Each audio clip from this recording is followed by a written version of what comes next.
there was one point where we didn't know if we'd be able to continue Right. because every everybody was in so much debt, and it was just, we weren't able to tour or make any money really. So, but yeah, I mean, just going through all that and coming out on the other end, really put, I think, really put things in perspective.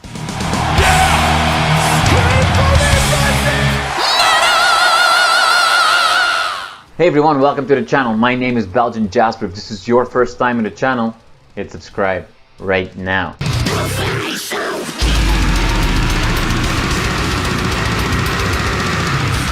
Shawn, thank you so much for your time today.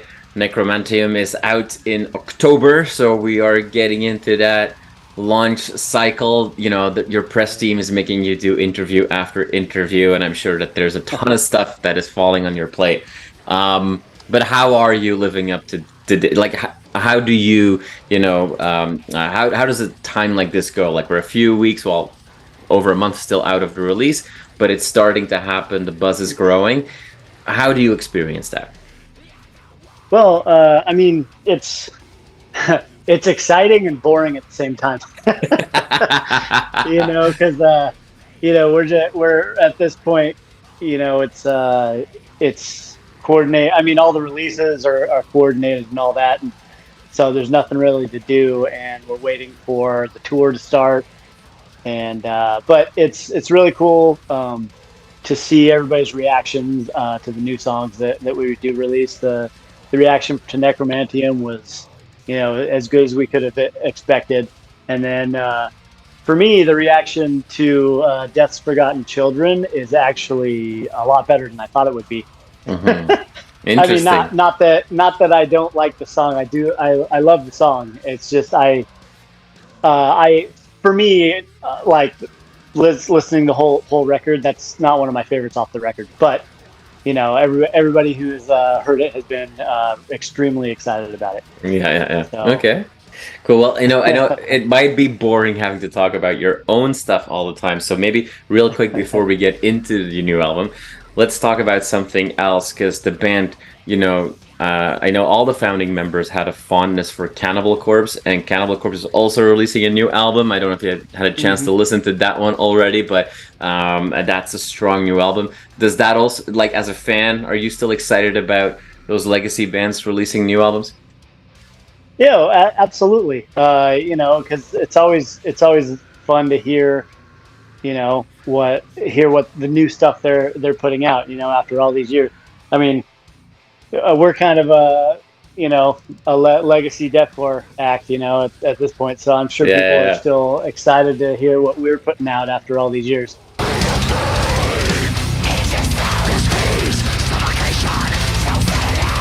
You mentioned it.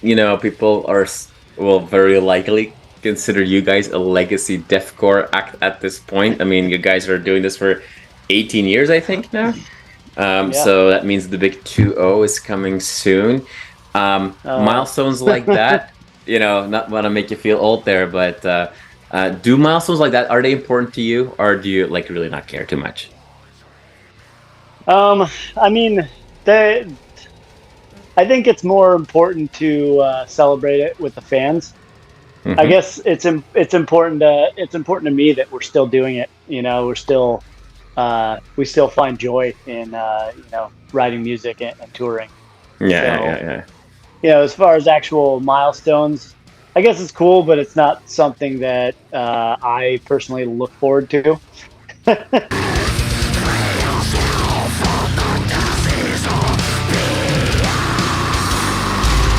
It does give us a chance to maybe do something special on tour, right? So I don't know. I guess I want to change my answer. I guess I do kind of look forward to milestones. Yeah. Now, in another interview, Scott was talking about the approach for this, the mentality of the band working on this album was kind of like, we do what we do, but we're trying to do it better every time. And is there a connection to that legacy?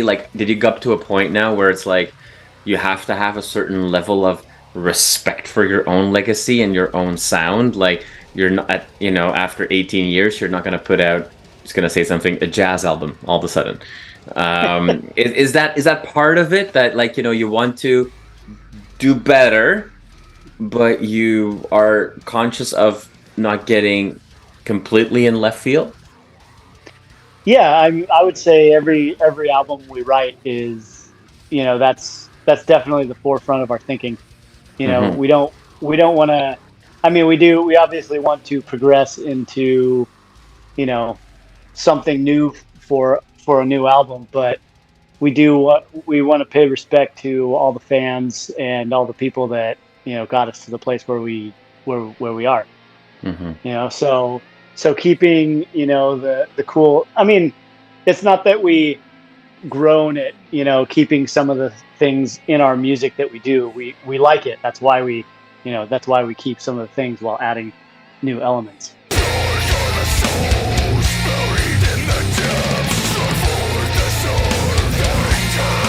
From the very early days of Carnifex, you know, I mentioned Cannibal Corpse earlier, but you know, those symphonic black metal bands were a big inspiration as well. You know, Dimmu Borgir was a band that you guys often talked about, and we're seeing more and more, you know, in large part fueled by what you guys have done over the years.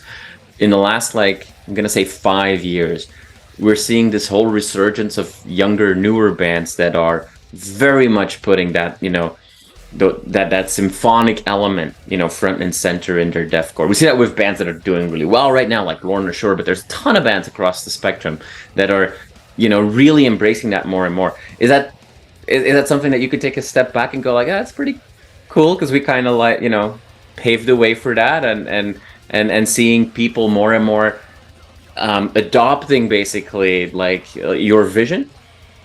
Yeah, no, it's really cool to see that, you know, we have been an influence to a lot of bands. It's never a bad thing, you know. Yeah. We always like, you know, it makes us feel good that we were able to contribute to, you know, I guess the state of the scene. Yeah. In a way, you know. Instead of just being that, you know, like, oh yeah, Carnifex, that's cool, but you know, everybody's gonna do something else.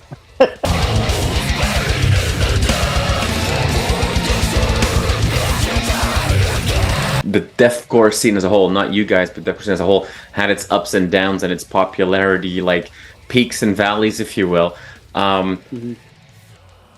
Nowadays, it seems that the crowd outside of deathcore seems to be a lot more open-minded and open to your music. There were times in the last 15 years where a death metal crowd did not want a deathcore band, and a hardcore band didn't want a deathcore band. And now it feels like there's a lot more open-mindedness, maybe more respect in the scene. Is that something that you see as well? Well, yeah. I mean, we went through all the years where we were told that we weren't a real metal band, you know. Right. So, you know, probably a decade of that, and you know, we just kept you know, doing what we were doing, and you know, I think a lot of people have come around to, you know, this is a respectable kind of music. It's, you know, it's got all the, you know, different elements of, you know, death metal and hardcore and, you know, metalcore, but it's its own thing, you know, and it's not easy to play. We used to get you know, razzed online because, like, the joke was, you know, here's a deathcore riff, 010001, you know, the tabs. So, and I'm like, that's that's not really what deathcore is. I mean, there are like simple parts like that, but you know, for the most part, there's a lot of shredding involved, you know. Yeah. And this is a, you know, very difficult genre to play, and especially these newer deathcore bands. Like, some of these drummers are, you know, they're unhinged. Like, they're going so ridiculously fast, you know. So you know, it's definitely a respectable form of music.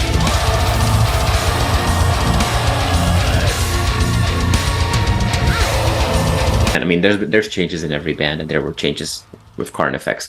But if you look at it, like the core of the band has been very stable over the last, more than a decade. What's is it because there was a solid core that you were able to navigate through that shit, or having to deal with that shit? Does that create a stable core? How did that go? I think it's more of us having more of a stable core. Scott and I have been, we met in 2005 and have been, together, been together ever since. And then Fred and Corey came in 2006. So it's been the four of us, this entire time. So yeah, that definitely created a lot of stability within the music writing. Yeah. And just the level-headedness of where we are as a band. Yeah. So, and then getting Neil in the band has been amazing. Just he's been in a lot of different projects outside of metal, and he's been doing it for a really long time. So to have his input was extremely valuable for this new album.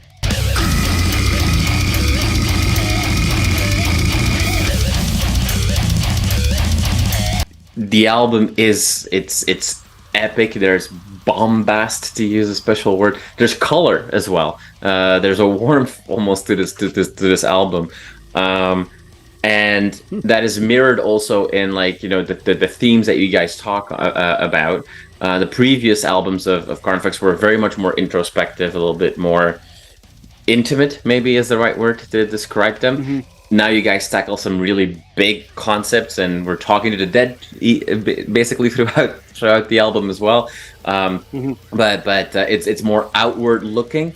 After having these more darker, intimate albums, as the world was also going through a very dark and intimate, locked up state, it was just you guys felt like you had to take it from a different approach this time.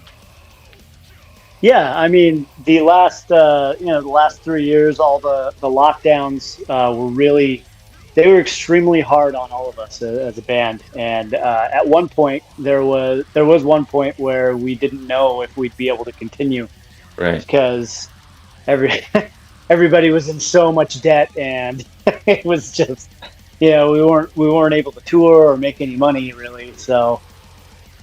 But yeah, I mean, just going through all that and coming out on the other end, really put things in perspective. And I think Scott had some really good inspiration because of the trial and coming out, right? On the other end. Yeah. I mean, not really unscathed, but we're here. Nevertheless, yeah. Still ready to go. Scott also shared that writing the lyrics, that with his more recent experience of delving into comic book writing and that kind of stuff has helped him kind of change the way he writes a little bit. Is the world of comic books, is that mostly his passion, or is that something you share with him?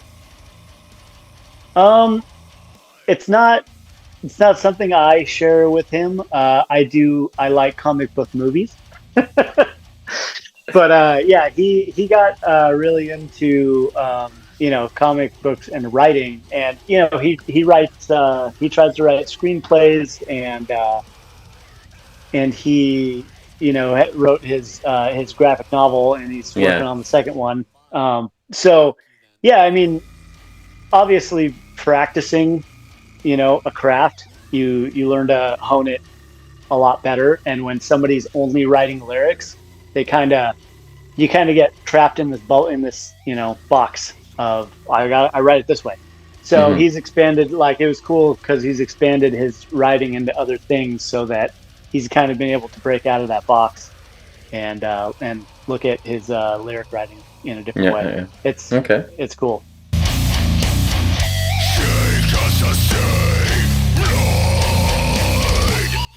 Now that you mentioned that you're such a big fan of comic book movies, if there was a comic book movie that Carnifex could make a new soundtrack to, which one would it be? Oh, a new soundtrack? Oof. Jeez. I don't know. I think it'd be cool to make a soundtrack to Infinity War. There you go. You know, There you go. that Big movie and was pretty epic, like the brutal new and album. epic. Yeah, yeah. So you're an MCU guy or over a DCU guy, or you don't Yeah. care? I mean, the movies are just put together better in the MCU, and DC can't seem to get their shit together. So, I mean, Awesome. I'd love to watch. Yeah, I've watched a lot of the DCU movies, but you know, they just fail at putting them together because I mean, there's just too many other movie studios and things going on to Yeah, yeah, that yeah. that make it very difficult for directors to you know get make the movie good. You Yeah, know, yeah, yeah. you saw that with the oh my god, Justice League. I just watched it. Yeah, the Justice League. Just watch it. You know, Zack Schneider. I thought about that. I'm like, how pissed do you think Zack Schneider would have been when they kicked him off the film and then released that garbage? Dude, you're like, I have this masterpiece of a movie, and then the studio fires you and then puts that out. You're just like, what the fuck?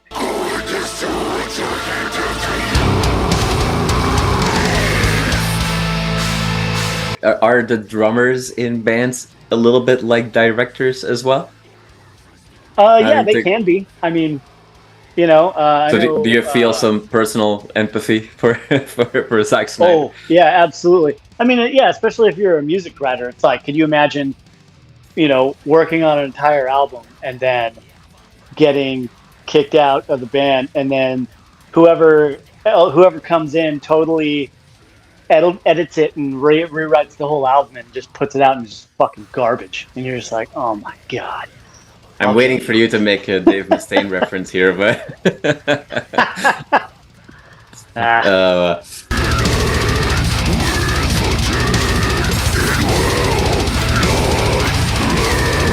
we've got the album coming out early October. yeah. There's obviously already been some videos released. We'll see more of that. And then you're gonna be promoting this album like crazy for I'm Oh sure yeah. a very, very long time. So for everybody watching this interview, to wrap us up, what should we keep our eyes open for?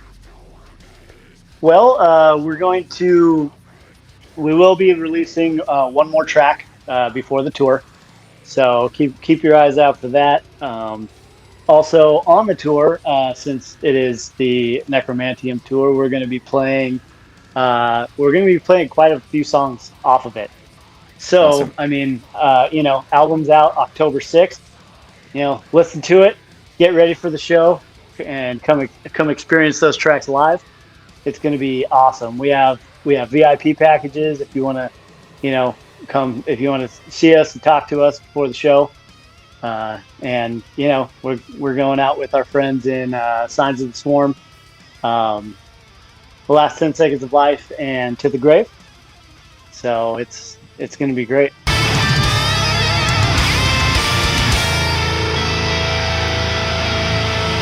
Hey Matt, thank you so much for your time. I know that these can be boring times and busy at the same time, but I appreciate you taking some time to answer some of my questions. I look forward to seeing you guys on the road, and I wish you guys all the best with this new album, man. Awesome, man. Thank you so much.